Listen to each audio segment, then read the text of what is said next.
पूर्णिमा के व्रत में रात्रि को भगवान चंद्र देवता को अर्घ देना बहुत ज़्यादा जरूरी हो जाता है और तब ही इस व्रत को पूरा माना जाता है। अर्घ में आप क्या क्या, इसमें चावल डाले जाते हैं, इसमें कच्चा दूध डाला जाता है, गंगा जल डाला जाता है, यदि व्यवस्था हो जाए तो इसमें मोती डाला जाता है। एक बार मैं फिर कहूँगा, मोती, उसको बाहर फेंकने की जरूरत नहीं है, धो करके फिर रख लीजिए, अगली बार फिर डाल लीजिएगा।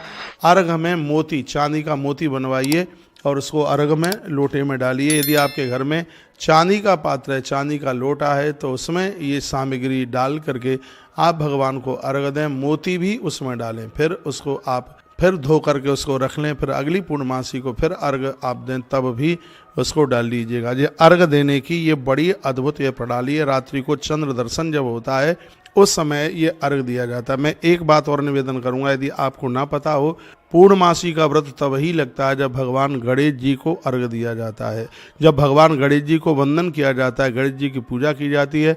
क्योंकि ये चंद्रमा गणेश जी को देख करके हंसे तो गणेश जी ने इनकी कलाएं छीण हो जाएं, ये श्राप दे दिया था।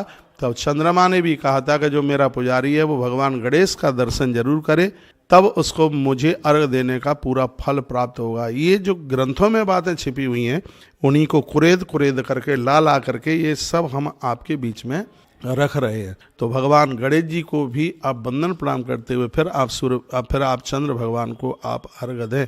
32 पूर्णिमा जीवन को बिल्कुल निहाल कर देगी। भोर में पूर्णमासी के दिन नहाने का एक बहुत बड़ा पर्व माना जाता है, जिससे बीमारियां तो समाप्त होती हैं, बहुत अपराध भी समाप्त हो जाते हैं।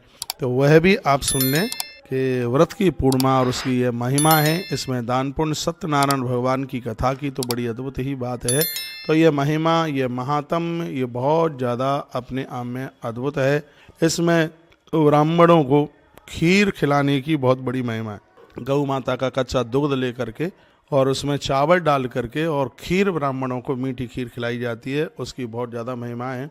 यदि किसी के घर में किसी को बहुत ज़्यादा कोई क्रोध आता है तो एक मोती गौ माता के कच्चे दूध में पूर्णिमा को रात्रि को डाल करके दूसरे दिन फिर उसको चांदी में मड़वा करके यदि किसी को पहनाया जाता है तो इससे वह अपने क्रोध को भी जीत लेता है।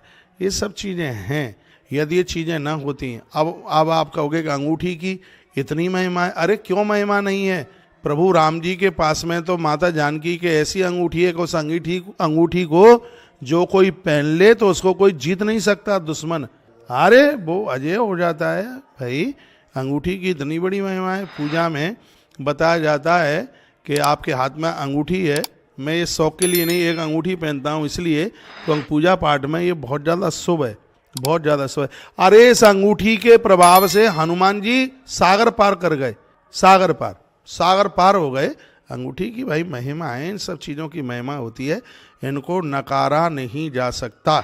तो ये मैंने आज एक विशेष रूप से कुछ पूर्णिमा की बातें आपके बीच में कही हैं। अब टाइम तो